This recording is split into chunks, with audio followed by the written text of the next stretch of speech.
আপনি মানুন কিংবা নাই বা মানুন, সাকিব আল হাসানের বিকল্প খুব সহসাই আর পাচ্ছে না বাংলাদেশ জাতীয় ক্রিকেট দল।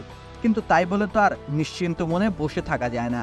সাকিবের পরিবর্তে একজন কার্যকর অলরাউন্ডার না হোক, একজন জুৎসই ব্যাটার তো প্রয়োজন হবেই।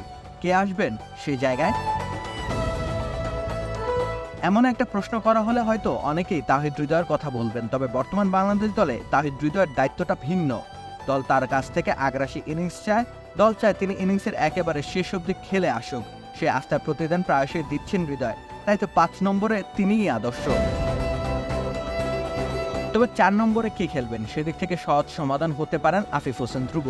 জাতীয় দলে তিনি একটা সময় আস্থাভাজন ক্রিকেটার ছিলেন বটে, কিন্তু সময়ের সাথে নিজেকে হারিয়ে ফেলেছেন। জাতীয় দলের রাডার থেকে অবশ্য ছিটকে যাননি, এখনো দলের পরিধির মাঝেই আছেন। 2024 টি-20 বিশ্বকাপে দলের সাথে ছিলেন তিনি,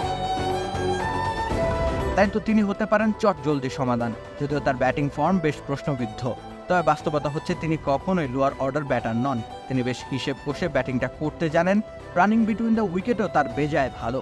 নিজের ইনিংস খেলতে একটু বেশি সময় প্রয়োজন হয় তার, কিন্তু সময় পেলেই তিনি বড় ইনিংস খেলতে পারেন, দলকে ম্যাচ জেতাতে পারেন। সে উদাহরণ তো তিনি ইতিমধ্যেই দিয়ে রেখেছেন। তবে আফিফকে এতদিন অবধি ব্যবহার করা হয়েছে ভিন্ন রোলে।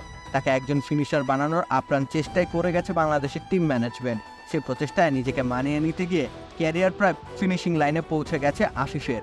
কিন্তু নতুন এক সূচনার দাবি জানাতেই পারেন তিনি।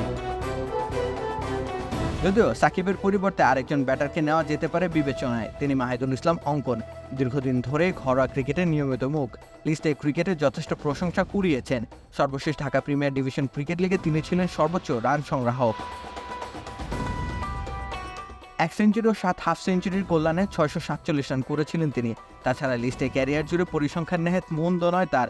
77 ইনিংসে ব্যাট করেছেন 42.55 গড়ে, 2851 রান রয়েছে তার নামের পাশে। জাতীয় দলের আশেপাশে থাকলেও তিনি এখনও জাতীয় দলের জার্সি গায়ে চাপাননি। তবুও সঠিক প্রক্রিয়ার মধ্য দিয়ে তিনি জাতীয় দলে জায়গা করে নেওয়ার দাবিদার। অঙ্কন ও আফিফ ছাড়া এই মুহূর্তে বাংলাদেশের 4 নম্বর ব্যাটার হওয়ার দরে তেমন কেউ নেই। সাদাত হোসেন দীপু হয়তো হতে পারেন আরেকজন বিকল্প, তবে লিস্টে ক্যারিয়ারে খুব বেশি ম্যাচ এখন অবধি খেলেননি। কঠিন মুহূর্তে তাকে যাচাই করবার সুযোগও খুব একটা হয়নি। যদিও তিনি ইতিমধ্যে বাংলাদেশের হয়ে টেস্ট খেলেছেন, তার টেস্ট টেম্পারমেন্ট বেশ প্রশংসা কুড়িয়েছে। তবে অভিজ্ঞতা আর বয়স বিবেচনা অঙ্কন আফিফরা এগিয়ে থাকছেন দীপুর চাইতে। যদিও ঘরোয়া ক্রিকেটে দীপু ওপেনিং পজিশনে ব্যাট করে থাকেন, তবুও দীপুর সংযুক্তি 4 নম্বর পজিশনে প্রতিযোগিতা বাড়াবে নিঃসন্দেহে। তাতে করে খেলোয়াড়দের ভালো করবার স্পৃহা বাড়বে, নিজেদের মান বাড়ানোর তাড়না বাড়বে। সেটা বাংলাদেশ ক্রিকেটের জন্য হতে পারে মঙ্গলময়। রাকিব হোসেন রুম্মান, খেলা 71।